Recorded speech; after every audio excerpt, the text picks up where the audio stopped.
Sir Sigandur bridge ಓಪನಿಂಗ್ಗೆ ತಾವು ಹೋಗಿಲ್ಲ sir, ಯಾಕೆ ಇನ್ವಿಟೇಷನ್ ಮಾಡಿಲ್ಲ? ಅವರು ನನ್ನನ್ನು ಇನ್ವೈಟೇ ಮಾಡಲಿಲ್ಲ.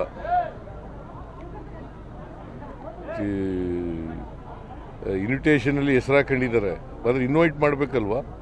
ಈ ರಾಜ್ಯದ ಮುಖ್ಯಮಂತ್ರಿ ಯಾರು? ಕರ್ನಾಟಕದಲ್ಲಿ ನಡೀತಾ ಇರೋದು ಫಂಕ್ಷನ್ನು, ಕರ್ನಾಟಕದಲ್ಲಿ ಸೇತುವೆ ನಿರ್ಮಾಣ ಆಗಿರೋದು, ಅದರ ಉದ್ಘಾಟನೆ ಮಾಡಬೇಕಾದ್ರೆ ನನಗೆ ಕರಿಬೇಕಲ್ಲ. ಅದಕ್ಕೆ ನಾನು ಪ್ರತಿಭಟನೆ ಮಾಡಿ ಒಂದು ಲೆಟರ್ ಕೂಡ ಬರೆದಿದ್ದೀನಿ.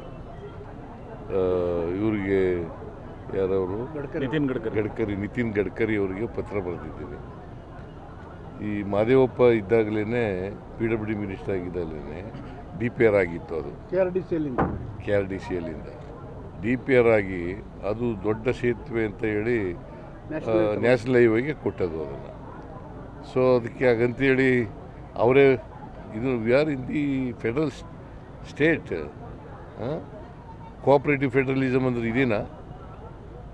ನೀವು ನೋಡಿದ್ರೆ ಬಿಟ್ಟಿದೆ ಸರ್, PWD ಮಿನಿಸ್ಟರ್ ಹೋಗಿದ್ದಾರೆ. ನಮ್ಮ ಟ್ಯಾಕ್ಸ್ ಇಲ್ಲ, ಅವರು ಹೋಗಿಲ್ಲ. ಅವರು PWD ಮಿನಿಸ್ಟ್ರು ಹೋಗಿಲ್ಲ, ಡಿಸ್ಟ್ರಿಕ್ಟ್ ಇನ್ಚಾರ್ಜ್ ಮಿನಿಸ್ಟ್ರು ಹೋಗಿಲ್ಲ, ಕನ್ಸರ್ನ್ಡ್ ಶಾಸಕರಿದ್ದಾರಲ್ಲ ಅವರೂ ಹೋಗಿಲ್ಲ. ನಾವು ಪ್ರತಿಭಟನಾರ್ಥವಾಗಿ ಹೋಗಿಲ್ಲ.